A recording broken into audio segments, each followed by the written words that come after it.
It's a pleasure to announce our next speakers, Tibor Kapu and Gyula Cserényi. Research astronauts are key figures in Hungarian space history who worked in the Axiom space mission in part of the HUNOR program.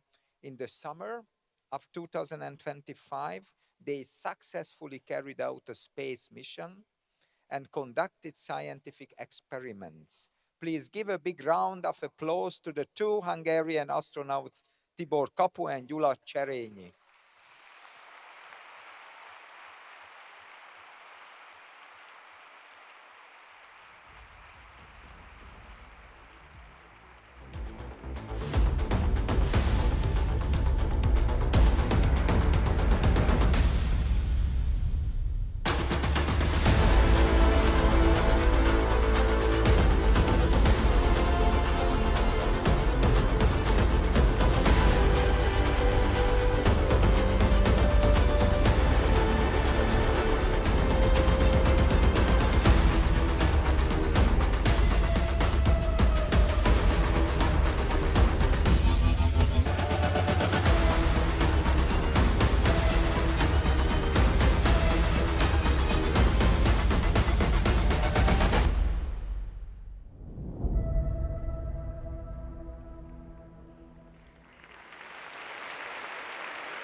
Hi. One day I will be a rock star as soon as, this works. Hello, Szeged! Sort of. At one point this will work. Where do we have the clicker? We have a clicker somewhere, right? I think it's on the pulpit. Awesome. All right. Hello, everyone. My name is Tibor, and he's my friend Gyula. He was my backup. He's my shorter friend, but he knows the same thing as I do. I deliberately chose this side of the stage so you can know it is me, even though I gained some weight, but let's not talk about it right now. And that's Gyula, so you can clearly associate, us compared to the slides. We are astronauts, and we brought you many topics about the past 3 or 4 years. The HUNOR program started in 2021, actually. We applied 2022 January. Ever since the last 4 years, we've been through so much. And we brought you those stories in order to share how did we become astronauts. It's really important. Hello, everyone. Also, sorry about that. It's really important that we are not going through the timeline in a chronological order. We are trying to tell you the stories that we have been through, but not in a chronological order, because there has been so many things. So we just picked and put them together in bigger themes that we can go by. Exactly. These slides and pictures will be easy. No pictures that you have to, or no text that you have to read. In fact, you saw HUNOR Magyar űrhajós program in the beginning. That's the only text that you have to read, nothing else. This will be an easy stuff. It will consist 2 parts, okay? First part will tell you the past 4 years, and the second part will tell you our experiences from space. So I think we should begin. Yeah, it's our experience. It's our experience. Yeah. Sorry, gentlemen, we will, turn our back to you. I hope that's all right, but you can see the slides anywhere because we have so many pictures or so many screens here. All right. Each part starts with a video. We will show you the next video, and then we will talk about our training.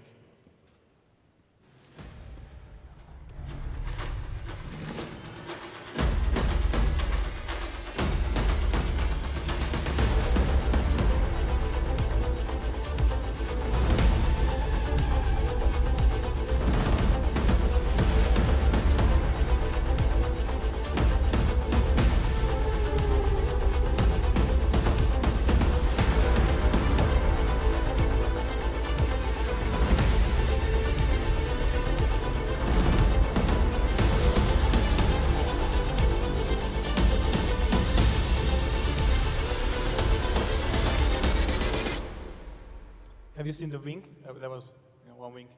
There are 3 videos, and in 2 of those I'm winking, and the last one I'm not. So this was the last time. I hope you enjoyed it.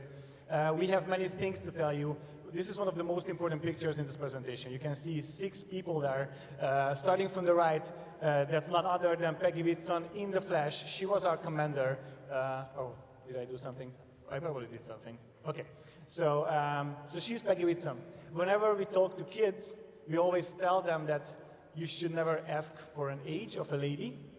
But if you know the age of a lady, you should never tell, right? This is etiquette 101 in the presentation. But we know the age of Peggy. It's also very easy to ask from ChatGPT. So I will tell you that she is actually 66 years old.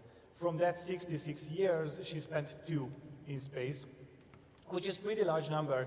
Altogether, she spent 695 days in space. With that, she is the most experienced American astronaut, so from the USA, both from females and males. So that's why we were extremely lucky to have her as our commander. The next guy to her with the Hungarian flag, I think you know him, so we will skip that part. But the guy next to me with the Indian flag on his left shoulders, he's Shubhanshu Shukla. This is becoming hard a little bit. He was our pilot. His call sign is Shuks. He is the pilot of the Indian Air Force. And next to him with the Polish flag, it's becoming even harder. Watch out, his name is Sławomir Uznański-Wiśniewski. Name is Swav, or nickname or call sign is Swav. Altogether, the 4 of us were the prime crew or the flying crew of the AX4 mission. So they have been the prime crew of the mission, and there were 2 other guys in the picture. The backup crew. We trained together with the prime crew, sometimes with all the 6 of us, sometimes just the 2 of us in really different orders. But we can see me, myself, of course, but there's one other guy there, my friend, Indian friend, Prashant Balakrishna Nair. He was a fighter pilot in the Indian Air Force. And honestly, we can say that those who didn't have any hair at the moment of the picture, they didn't go to space, and those who had some hair, they went to space, and that's the easy way to know it. We spent 28 months with the selection. It ultimately came down to hair, or quantity of hair. We have a lot of things to share. Usually this presentation takes 90 minutes. We have 45, meaning that we will accelerate a little bit. So in this picture you can see that we are actually listening to our instructors, listening to our teachers to soak up that theory knowledge so we can actually put it in use in the practical sessions. So let's talk about the practice in briefly. We as astronauts, we have to do exercise, we have to do sports. That goes without saying. We have to do cardio. We also have to do some strength training. We found a much better model for showing this to you guys. We were doing, I think, 3 cardios per week, 3 hours of strength per week, and 2 to 3 hours of swimming per week. Reason for that is that space is actually harmful for the human body. So your muscles will start to basically deteriorate, so you will go weaker. Your bones will also go thinner, your heart goes smaller, and you will also have less blood by half a liter. And these transformations, these changes happen actually in a matter of weeks or months. So we have to look out for our health. And also because we went for a short duration mission, we don't really have time up there to do exercises. We have been there in the International Space Station for 18 days, planning to be there for 14. We had 4 extra, so that was good. In that 18 days, we are actually doing science. That's our primary goal. That's why we don't do so much exercises. So when we come back, we accept that we will be weaker. So the next topic is flying. We are no fighter pilots. We were no pilots at all when we started our selection. And but we know that, of course, flying is space travel comes out, or being an astronaut comes out of evolves out of flying or pilots. Even in our selection, it was really important. It had a key role in our selection because we actually had to fly with, or they flew, Gripen fighter aircrafts with us on board, so that we can feel how the high G loads affect our body and how we can handle it and how we can work in a military environment. But this was a really intense moment of our selection. But this was when there were, I think, just 8 of us. But after this, and we were selected, the 4 astronauts candidates were selected, we actually started to have a pilot. Learn how to pilot an aircraft, and we actually had a pilot license, or have a pilot license right now. We are pilots now, but only for light aircrafts. This is important because not because we are going to fly the spaceship or the capsule that Tibor went to space, but it is important because flying is kind of similar to driving a car, except it is in three dimensions, and you have to check and watch and monitor a lot more equipment, and you have to move your hands, your legs unconnected to each other, so you have to manage a lot more than during driving. And it is really important because it gave us a good set of knowledge, a good set of experience in situational awareness, which was really useful during our later period of trainings. After acquiring our pilot license, we started to do aerobatic flights, also because for one to train for the high G loads, because it was really important so that our body is adapted to handle high loads. Also, our nervous system, we could manage stresses in these kind of situations, but also so that if we put the aircraft into a really difficult situation that is going that is a dangerous situation, then we would be able to bring it out and make it safe again. And this was really important because under a stressful environment, you had to do steps predefined previously from your mind, and it was really important because it's kind of like spaceflight. You have to do steps that in a stressful environment that are predefined for you. So it was a good preparation for that. That was flying, and we also have another topic which is called survival trainings. As you can see in the picture, we did land survival trainings. Within that, we had to learn a lot. So we learned how to start a fire, how to build shelter, how to acquire and also clean water, and also how to catch some small animals and how to process them, and then you know the rest. So do a hands up for me, please. Who actually thinks that if they are just put in the wilderness, they can start a fire reliably without a match or without a matchbox? Who can do that today? Like, this is almost April 2026, right? This is bad. This is really bad. Anyway, I'm just kidding. So these are ancient skills, what I actually consider ancient skills, right? So our ancestors, they had to acquire these skills in order to survive. But obviously, in the April or March 2026, our need for comfort is so high that we usually do TikTok and Instagram and this sort of stuff, and that will not actually teach you how to start a fire. So whenever we are put to these situations, we are actually quite proud of ourselves because this is a knowledge that nobody can take from us anymore. When we acquired this knowledge, we became more, a little bit, even though that they are actually ancient skills what our ancestors had. After our exam, this is how they actually escaped us, or they just came for us and then we escaped from our situation or from our exam. We talked about land survival trainings, but this is a little bit more relevant for us. This is water survival. So when we come back from space, with the technology that we are using, SpaceX Dragon, that's the name of the capsule, that actually lands in the water. So we were actually landing next to San Diego last July, middle of July. Whenever it goes wrong, or if whatever goes wrong in that capsule, so we can, there can be a fire there, or one of the valves is not working, so water is rushing into the capsule, we have to escape in basically a minute, and we have to do it in the right way, so we have to use those orange equipments that you can see there. That wasn't super easy for us, because we had to jump. Actually, I will just show you the previous slide. We had to jump out of a helicopter, which was completely functional and completely moving, like it was an okay helicopter, but we still had to jump out from 5 meters high.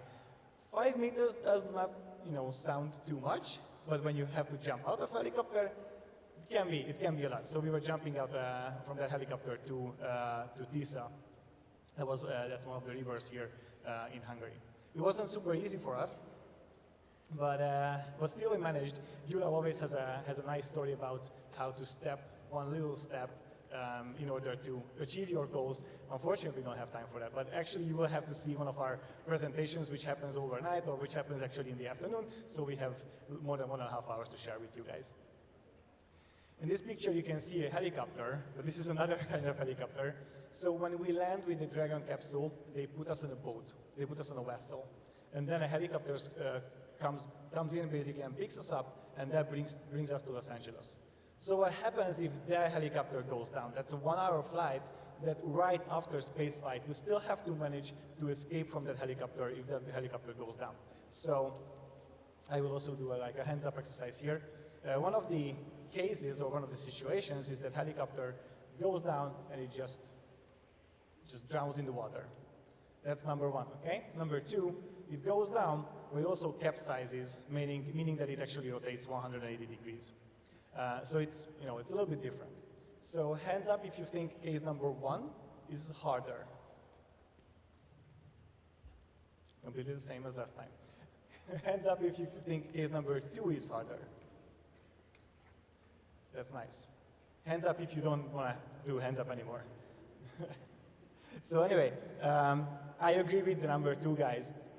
But actually because obviously case number two is not so easy. You go down, you go upside down, you have to escape from the helicopter, you have to push the windows out with your elbows. It's not super easy. Your nose will go completely filled with water, so it actually, it's not a good feeling.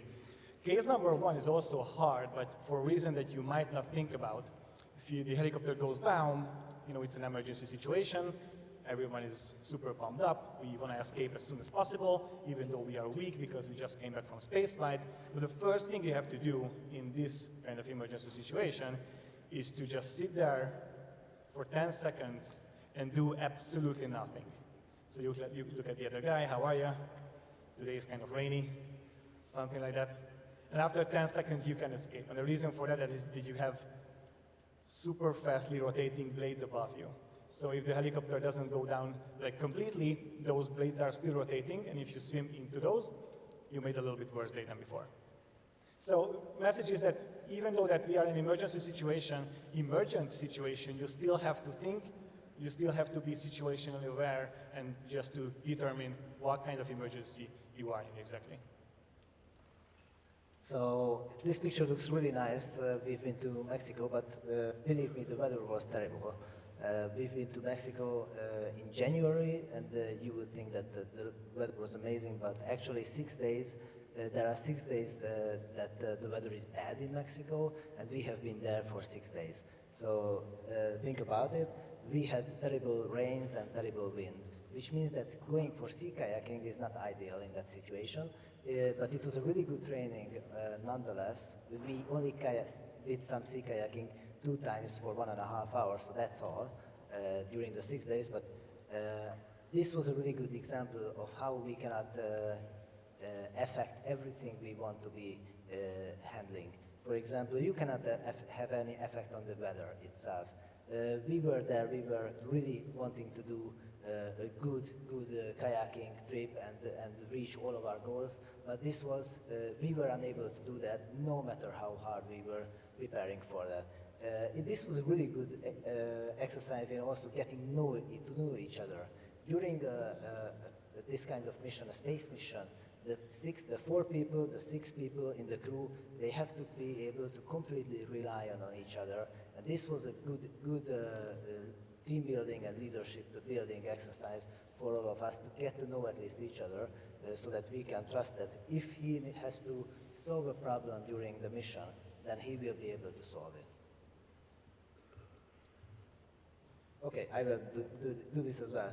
This one was when there were 4 of us, so 4 astronaut candidates. We went to isolation training, which means that it was not completely voluntary. The counterterrorism in Hungary picked us up from one of our trainings and took us in these really nice comfy cars to a location that we don't know where it was, for a duration that we didn't know how long we will be there. We didn't see the sun, we didn't have any contact with our loved ones, with our families, and we spent there for a couple of days. This was completely comfortable, it's a 5-star hotel. What we were doing for the 6 days is a similar environment than on the ISF. It was a little uncomfortable. We have to work during the day, we had to stay on watch during the night. We had to work out, we had limited amount of food, so we had to ration that. And it was really a stressful environment, so that we will know how we act in this kind of situation, how the other acts in this kind of situation. You can raise up your hand if you are grumpy when you are hungry. Okay, so think about it when you are in a closed environment with 4 other people, because we had a commander also who tried to push us to our limits. The important part was that we didn't have any contact with the outside world. We had to focus completely on what we can do and what we have to do. And without our phones, we didn't have any news. We didn't have contact with for example, with my family, with my kids. But when we got out, after a phone call with my wife, that I'm saying that, okay, I'm out. The most important thing was not going through all the messages and all the news in the last weeks, but only just messaging the family that I'm out, and then just enjoying the night and the fresh air and the outside world, which is, I think, really important in 2026, being away from your phone and being away from your digital life. Gyula has been talking about the high Gs, so the high G loads, when we actually sit in the grip in our fighter aircraft, and also the aerobatic machines. So we do that because when we go to space, we actually lay in a rocket, and then we're going upwards. There are many G loads that are basically pushing us back to our seats. So if you feel 1 G, I think you know this. Especially anyone in this room knows that that's basically the gravitational force of Earth. If you feel 2G, that's 2 times your body weight. If you feel 3 Gs, that's actually 3 times your body weight. So there's one method in Earth-like environments when you can simulate the forces exactly of a spaceflight, and that's called the centrifuge. That's what you saw in this video. In that little steel, metallic, silver something at the end, that's where we are sitting, and that simulates every second of a spaceflight when it comes to those exact G loads. With our spaceflight, or with our rocket, we go up to 4.5 Gs in that 8.5 minutes when we go from 0 kilometers altitude to 200 kilometers altitude, but we will also talk about it a little bit later. So that's high G environment, right? There's an opposite of that, that's 0 G.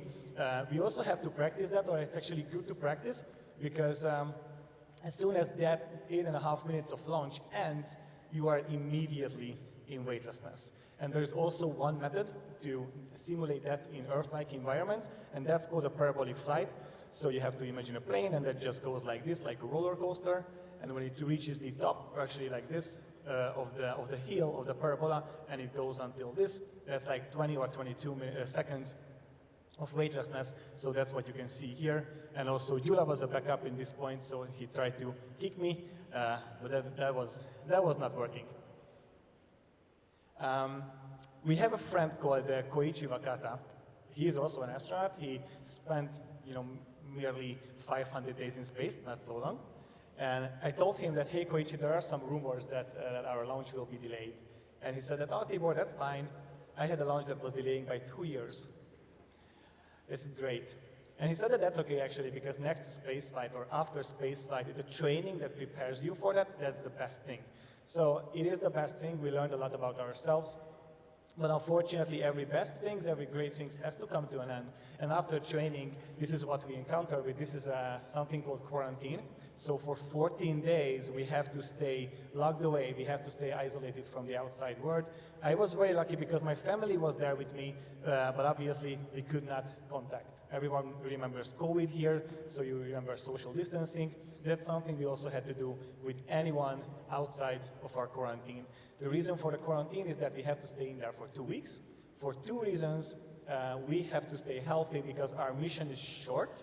So 14 days on ISS, as I mentioned earlier. If you are sick for the first 3 or 4 days, you basically have to skip 3 or 4 days of science, 3 or 4 days of performance. So how do I say to Hungarian scientists that, hey, I know that you were preparing with your scientific experiment, but I didn't feel okay, so I did not do it. So that's not something that I will, do for sure. And the second reason is that ISS is a closed environment. You cannot really open the windows there. When we go up, that's 11 people in small metal tubes. If I bring one bacteria up or one virus, that's, rest assured, I will be the one who infects the others, and I will not be so popular astronaut, that's for sure. So that's why we have to stay in quarantine. Our quarantine took 32 days long. If you remember the stories from last summer, our rocket was leaking, ISS was leaking, Elon Musk and Donald Trump got in a fight in Twitter. Elon said that Dragon does not have to fly anymore. So we had some reasons to delay our flight or prolong our quarantine, but we made it to the end. During quarantine, we also practice our launch sequence minute by minute, so that's one of the pictures from that day. And also, one of my favorite pictures is when me and Szabos, we were on the top of the launch tower and we were looking at our rocket. That's actually a quite rare picture. That rocket looks like this. So that's a Dragon capsule on the top of it. That's 9.3 cubic meters on the top. That's our capsule. That's where we spend 1 day going to the ISS and 1 day coming back. But the whole rocket actually looks like this. It's 550 tons, 550, sorry. Out of that, 500 tons is the fuel only. So it's basically 50-ton dry mass, 550 tons when it's all together, the wet mass, so before launch. And out of that 500 tons of fuel, 420 tons is in the first stage. And that goes away in 2.5 minutes in the beginning of the space flight. So that's a quite nice ride. The whole thing is 70 meters high. Hands up if you have been to the Heroes Square in Budapest. That's quite okay. So if you cannot imagine how 70 meters looks like, it's basically a 20-story building. This is how a rocket would look like, or this is how our Falcon 9 would look like on the Heroes Square. So that's actually pretty nice, I think. I'm quite proud of this picture because I wanted to be a soccer player, actually a National 11 soccer player when I was a kid. So I have my own jersey with my own flag on it, and I have 10 friends, and I can beat anyone on the field. I'm really bad with the soccer ball, so that did not happen. But I have my own spacesuit with the Hungarian flag on it, and I was the lucky one. It's such a privilege for me, so I brought the Hungarian flag to space on my left shoulder. And also Tibor Kapu is there, which is not only my name, but my father's name as well. So, last picture of the first part of the presentation. Actually, we are doing not so bad with time. You would think that we are saying goodbye with this picture, but we are actually only showing 4 because we were the part of the Axiom 4 mission. We were training together, those people in the picture, for more than 1 year, and every group picture of us, we always show 4. So that's the last picture of us on Earth. And after that, we actually went to space. So now, we also invite you to come with us to space. We will show you what we experienced there.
So if you have a rocket like that, that's 70 meters high or 70 meters, altitude basically, but that has like 100 meters long fume after that. So the whole thing is pretty large. We had 2:31 a.m. Florida time launch. When you have that kind of launch, it can be actually extremely pretty. This was one of the best moments of my life. I will show you a video, and I will be so rude to you guys that I will also grab my phone in this process. I got this video from a Hungarian couple, They were in Florida watching our launch.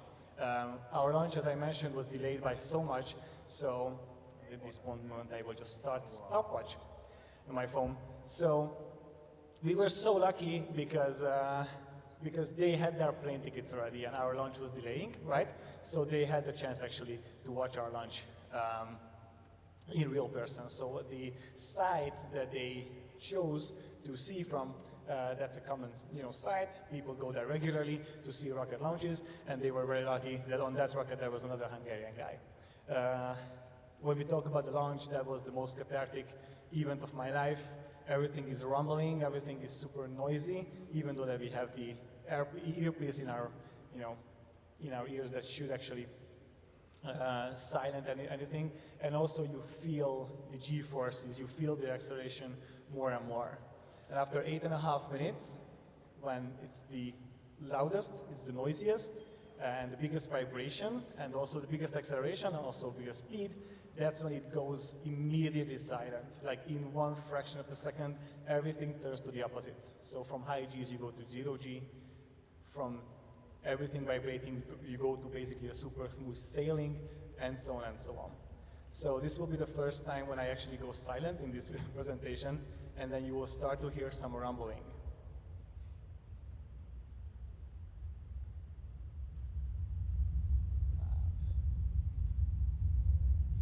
And when it rumbles, I will start my stopwatch, and I mean, you guys are far away from me in the first row, but it shows 1 minute and 30 seconds, so basically 90 seconds. So if you remember the beginning of the video, you saw how the whole thing lights up the whole sky, right? And it's rumbling and rumbling and rumbling. This is the power of a 707 tons thrust force of a rocket.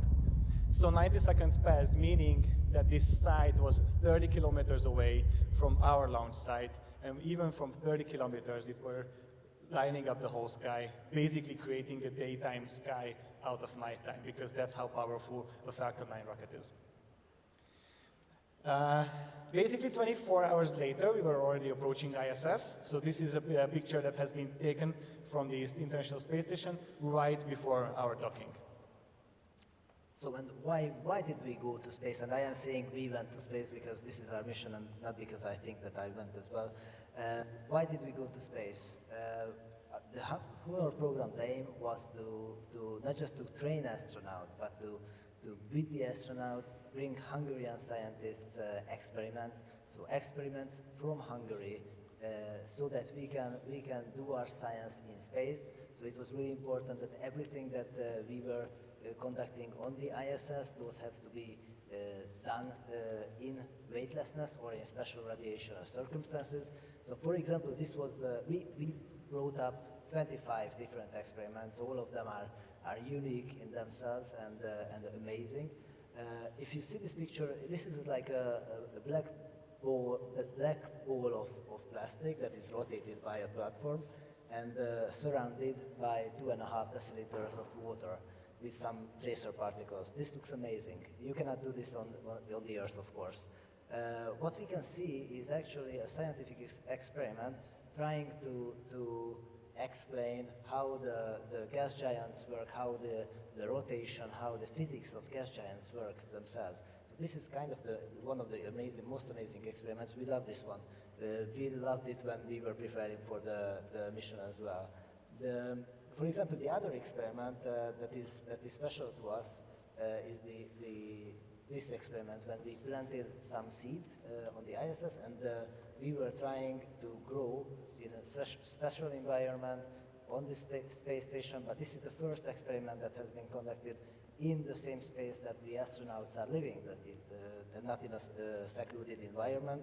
And this was actually the cooperation of the University of Debrecen and the University of Pécs to provide this plastic seed box with the special plants from Debrecen. This is important because what we were trying to do is to make cooperation between different universities, different cities, different parts of the Hungarian scientific environment. And this one is really special because not just because it's beautiful, because it is beautiful, but also because this is a soft cell. If you think about the globe has no edges and no corners, but if you think about the cube has edges and corners. The soft cell doesn't have any edges, doesn't have any corners, but this is why it is a soft cell. So it is similar to a globe, but not. What is really important that if you provide the vast amount of water in it, then you can see the minimal surfaces that you couldn't do on Earth because the water would just drop out of it. So this was one of our favorite experiments as well. This is beautiful, and we had 22 others that we conducted in space. When I was doing this, there was a Japanese astronaut on board with me. He was called Takuya Onishi, and he said when he saw this, he said that this is the art of science, which is I think it lands, and also it has been watched more than 60 million times on Instagram and YouTube. Even the Oxford University shared this, so we can also go viral. And also there was one thing that we did not include in the sites. Szeged, where we are right now, that was also part of our experiments. University of Szeged, we were bringing fruit flies with us to the ISS, 600 fruit flies. So it was not only the 4 of us that was flying, but also 604 of us. We were treating them with certain enzymes so we can see how the radiation that, up there in the space station, because there are 2 things that you go up there for, right? Weightlessness that you can study and radiation that you can study. So higher ionizing radiation that actually disrupts the DNA of the fruit flies and everything else, but with certain enzymes we can treat those, or we can actually see how those enzymes can make it a little bit more correct when it comes to their DNA. So out of the 25 experiments, at least one was also the contribution of this beautiful city and this beautiful university. This is a picture that we included so you see that I was actually working because I have gloves on. But actually you can see on this picture that ISS can be actually quite crowded, so there are many cables that you can see there. You feel like Tarzan or Mowgli when you're swinging on those. Lots of handrails, lots of cords that you have to use in order to push things down, and also Velcro that we are using all the time, but I will also show you other pictures regarding that. Yeah, this is the reaction all the time. This is actually quite funny. So this is authentic because it was the last morning when we were in space station. Kids ask us all the time, how do you sleep on station? So that's why I included this for you guys. We have a sleeping bag. I can, push out my arms, or actually I can pull those back so I can be like a mummy. I have to rope myself down or tie myself down, right? You can see those bungee cords across my body. I always have to use at least 2 of those because I don't want to find myself somewhere else in the morning compared to where I fell asleep at night, because in weightlessness everything is floating, so obviously I am also floating when I'm sleeping. I don't need any pillows or something like that. It's just a very, very peaceful sleep. So what happens if, this is my body. I can do a whole presentation, by the way, with this thing. I can simulate planes, and I can simulate a sleeping astronaut or whatever. So this is my body, this is my head, and this is my legs, right? So if I have a bungee cord here and a bungee cord here, and if something goes wrong, for example, if this bungee cord goes like this, or that goes wrong, at the morning I will be waking up like this, and I will feel absolutely nothing out of that because this is floating and this is floating. So these two positions are completely the same for me from the inside. From the outside, for example, Swawosh was obviously waking up earlier than myself, so he saw the whole thing and he said that was quite funny. I basically woke up like Dracula from its coffin, and I have absolutely felt nothing. And also the other thing is when this goes wrong, I will wake up like this. So basically I'm choking myself with the bungee cord. Both happened, both was seen by Swawosh, but we will not talk about it. Anyway, the reason why I included this slide for you guys is to tell you all these stories, and also to show you that I'm actually quite good at PowerPoint because I can rotate pictures. In space, there is no up or down. Everything floats. I can choose any surface to sleep on. So this is to show you that if I chose to sleep on the ceiling, so-called ceiling, that's also completely the same because we are floating all the time. Having dinner or actually eating is obviously not something that we require in order to get energy, but that's also social experience. So at this point, I will ask you to think about a cake, and that cake should be made of walnut and also some caramel, if you like. And in the next couple of seconds, I will just, do my monologue. Within those seconds, you should find that cake on the picture, okay? So, in the space station, we eat together regularly. Every 1 week or every week, we eat together, all of us who is on the station, so only 11 of us. On this picture, you can see only 8 people, because or actually 7 people, because the Russian guys were not there at this moment. As you can see, we use lots of white stripes, and those stripes are actually not stripes, but those are the sticky side of a duct tape.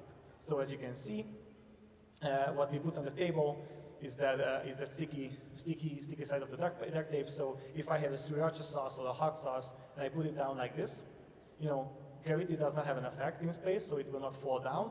It will always stay like that, even though that I only use this little corner of that sriracha sauce. And also, unfortunately, sodium contributes to bone loss, so that's why we have less sodium in the American, or actually in the US foods. So that's why astronauts like hot sauce very much. That's why we also brought erős pista and piros arany to the International Space Station. The table that you saw there is actually not that large. It's a little bit larger than that white thing over there, but with that small size, we can still be next to it, all the 11 of us, because if you're hungry, you can just come from the ceiling and steal food from the others. That's Takuya, by the way. He said the art of science thing. All right, did you find the cake? Oh, I have a smart guy over there. It's on the top, right? Exactly. You're a much better astronaut than myself. This picture happened when we were already on the station for at least 6 days. We were just eating and having a conversation, etc. And Anne, the lady in the middle, she said that, okay, it's time for dessert now. And I said, what dessert? And she said that, over there. I was so surprised, after a week in space, I was so surprised that 600 and 500 calories of cake can still be, hanging from the ceiling. I did not get used to it that fast, but you are much better than myself. All right, pretty pictures ahead. This is one of our day passes. So the ISS, the International Space Station, that goes so fast, it actually goes with 28,000 kilometers per hour. We circle, or actually we orbit Earth every 90 minutes, which means that we have 45 minutes of a day pass, then 45 minutes of a night pass, and then day pass, night pass, day pass, night pass. So we see 15 or 16 sunrises per day. This is one of our day passes above the Pacifics, and this is the space vehicle, this is the spacecraft of the other crew. This was photographed from our Dragon capsule. And this is an important picture because this is a Soyuz spacecraft, what you can see there with the reverse T shape, that has been used by the Russians for almost 50 years now. And this is one of the space vehicles that Bertalan Farkas, the first Hungarian astronaut, was using 46 years ago. Obviously, this is a newer version, but it's such a reliable vehicle that they still use it up until today. And this is how they transport themselves to the International Space Station. One of my favorite pictures, this is exactly how it looks like from space when you go from a day pass to a night pass. So between those, as you can see, we have night over here, but day over there. So between those, we have something called a terminator in English. And that deep blue kind of color, that's how basically night consumes the day. I think that's one of the most beautiful colors that I've seen from space, and I will get back to it in a second. So we discussed the day pass, right? This is the transition, so obviously what comes after this is the night pass. So when a night pass is happening, what I have to tell you is that all of these pictures are made from the cupola. Cupola is one of the best places on Earth, actually outside of Earth, but best places on ISS for sure. You have 7 windows attached to each other. You have a 360-degree view of Earth. So you go there and you actually do like this, So we do an upside down, and we always look there. Basically, we look down to Earth, but that's not really right because our movement, when we look at Earth, it looks like this. So I always look like I look Earth like to that direction, meaning that we have a night pass.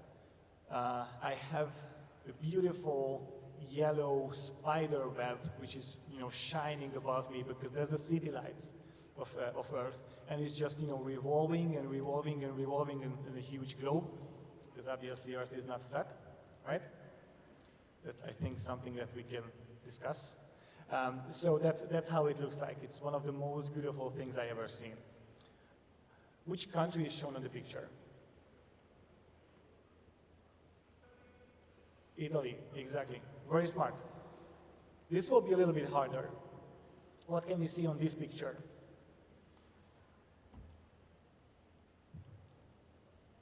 All right. Not such a confident crowd, but that's okay because we will walk through the whole thing together, okay? So there's a river that comes from basically the east side or the right side of the picture. It goes up to basically the top of the slide and then do a left turn, goes down south. That's a river which is called Tisa. Very good. We have another river, comes from the left side of the slide. It goes to basically the bottom of the clouds and do the right turn and then goes down south. That's a river that is called Duna. Very good. So if we have a Tisa, we have a Duna, right? The third body of water, that's not a river, it's a lake. It's under the clouds over there. You can see the bottom of it. That's a lake which is called Balaton. Very good. So we have a Tisa, we have a Duna, we have a Balaton, meaning that we also have Szeged Peak Arena. That's where you guys are right now, and that's what I saw from space when I was looking at you guys. This is where the applause comes, by the way, but that's okay.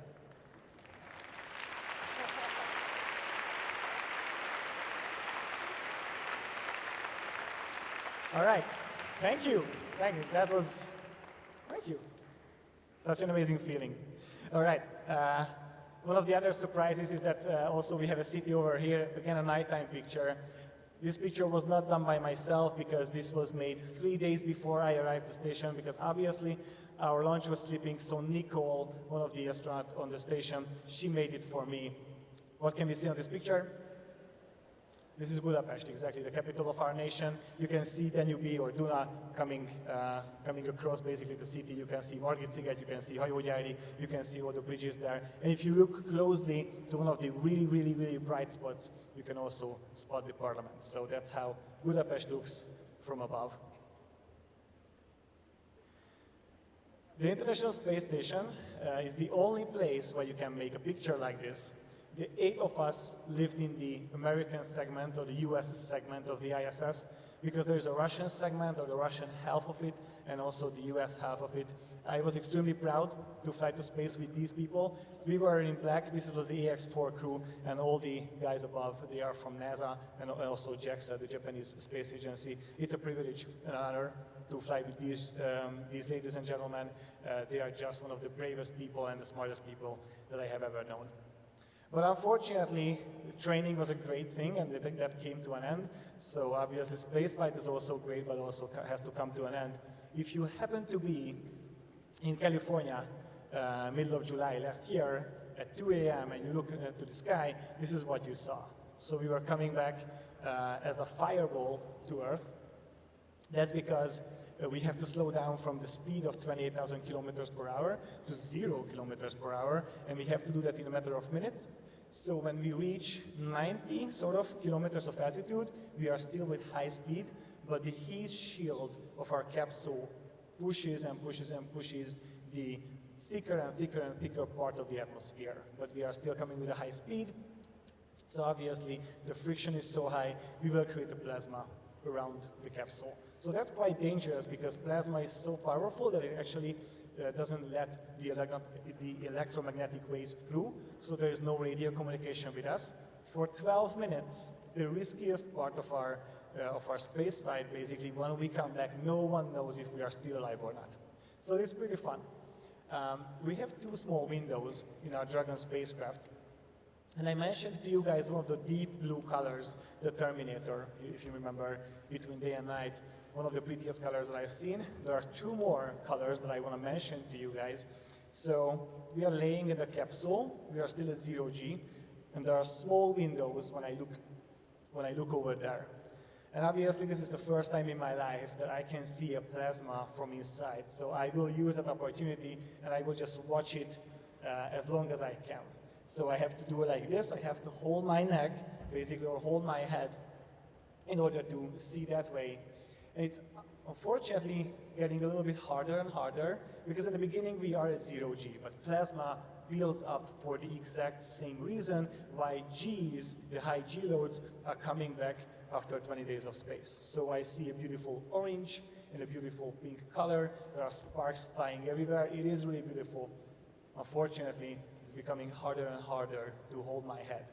So when it was extremely hard and I was really, really suffering, I took a look on the screens, in front of Shooks, he was our pilot, and the screen, the capsule showed that the G force that we are encountering at that moment was exactly 1G, which is exactly the same G that you guys are feeling right now. So I only have one wish. I hope it wasn't so hard to hold your heads during this presentation.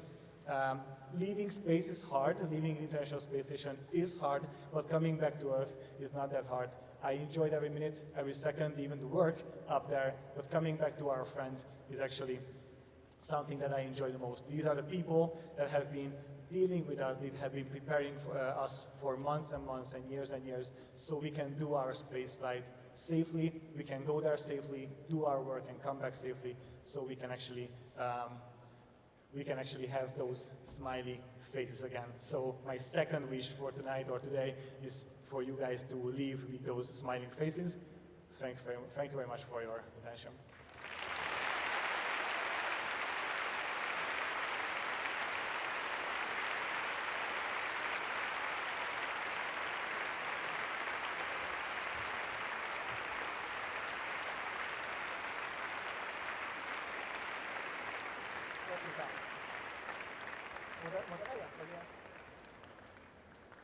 All right, they told us there are some questions, or there will be some questions. I hope they are not hard. If they are hard, then Gyula will answer them. We should have a handheld mic somewhere. Yeah, the colleagues in the yellow T-shirts. Okay, there's a question over there. Thank you. So my question would be, what part of your training was the hardest, physically and mentally too? I would say that every single part was the hardest. I really think that we had, of course, mental trainings, we had the isolation training, we had the aerobatic flights. I would say these are the hardest, but I would also say that when I was there in that situation, every single one of them was the hardest at that point of time. And it was really important because we didn't become astronauts because we were prepared from the start. We step by step went through all these obstacles, and this helped us to become astronauts and helped us all throughout the way. So the step by step, every single thing was really hard. Am I still working? Yeah. So that was sort of the physical part. Mentally, it was extremely hard to deal with each other. That was the hardest, hands down.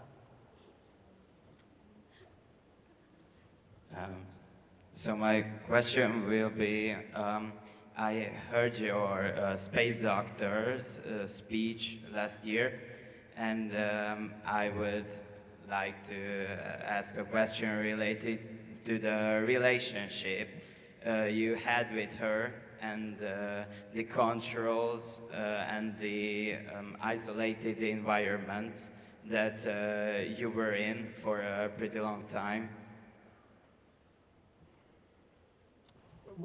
I have no idea where to look, by the way, but that way?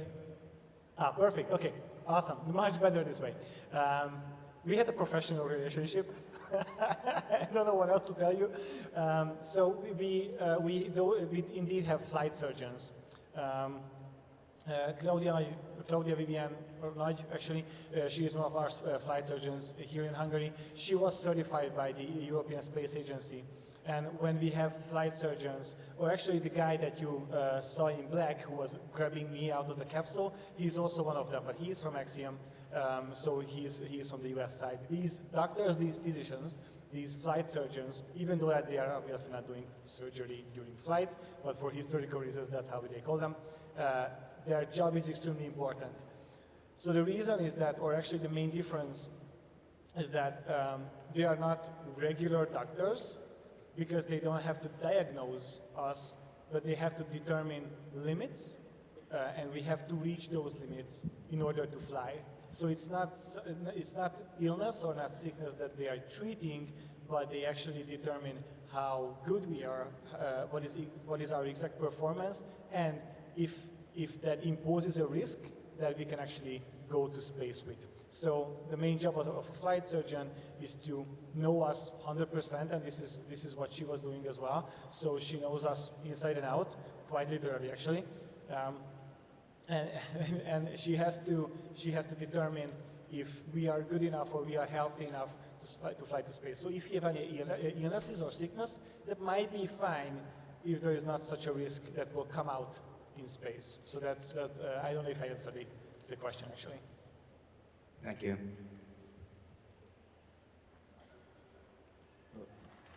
So I would also like to have a question here. I hope that it's will be easier to answer, but what made you sign up and what made you think I want to go to space? It's a hard question, Gyula will answer. No, I wanted to be a fighter pilot when I was a kid. And then I became a mechanical engineer like my dad. I was good in math, I was good in physics, so that's a check mark. But then in 2016, that's when actually SpaceX started to fly these rockets. So that was the exact time when I finished my master's. And because of that, I had the ability to admire that engineering marvel that they did with those rockets. So they were the first company to prove that they can actually bring back those first stage boosters, the one that's, that has 420 tons of fuel, and then because of that we don't have to throw those away in the ocean. Because of that, spaceflight today is 10 times cheaper than 15 years ago. That's one of the reasons that actually we are standing in the stage, because if we have to pay 10 times more, that's not something that a small country like ours can afford. So it was really, really inspiring. So that's when I started to follow these things. I became a rocket enthusiast. I did that for years. I actually also watched the launch in California. That was actually quite fun times of my life. And then in 2021, the Ministry of the Foreign Affairs, they announced that you can actually apply to the HUNOR program. So it was a no-brainer for me. For me, it's actually completely different. I really enjoyed everything, a lot of different disciplines when I was a kid, but I didn't have any aspects of becoming an astronaut.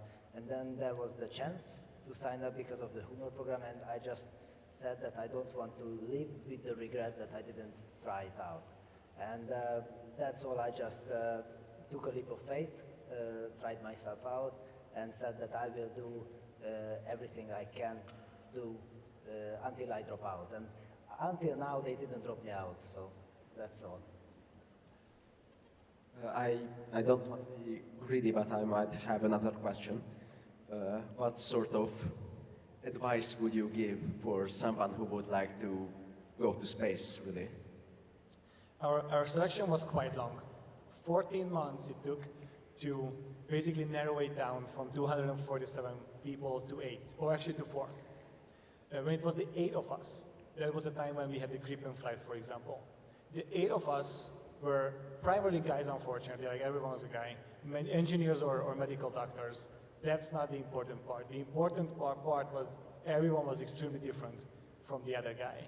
We had mountaineers, we had engineers, we had guys who were drifting with cars as a hobby, we had chess players, we had basketball players, we had pilots, we had everything. The important thing is to find something that you really desire, as in terms of like a hobby, or in terms of your job or field of expertise you might want. Because if you find that thing and you have to keep looking for it and looking for it, if you find that thing, you will set goals ahead of yourself, and in order to reach goals, that's how you will demonstrate that you are persevering, or you have that perseverance that it takes to reach those goals. So you have to have ambition, you have to be persevering, and you have to excel at a field. If you find that kind of field, you can demonstrate all three things. So that's one of my advices that I always give. And the other one will be given by Gyula. Yeah, I would just say don't be afraid to fail, because in life you will fail. You should fail a couple of times before success. And so I say that one piece from him and one piece from me. Try yourself out and do your best. And if it fails, then do it again and again and again. Thank you very much. Here's a question. I have a question too. I'm so sorry, guys. No, you could see the good guys. No, the bad guy is standing next to them. That was really tremendously brilliant presentations you gave. And I think the young guys around here needs to understand why we do science. We do science to apply for society benefit. In medicine, we apply it next to the patient, and here you applied it in the space. So this is the beauty of science, that you always see the benefits, and you just showed a tremendous results and the tremendous opportunities for you. So come to science, everybody. I think this is the final message of this part, and we would like to commemorate you of being here with Szeged. Albert Szegedi received the Nobel Prize in 1937 for discovering something. You moved to the space to discover something. So the foundation would like to give both of you this commemorate plaquette.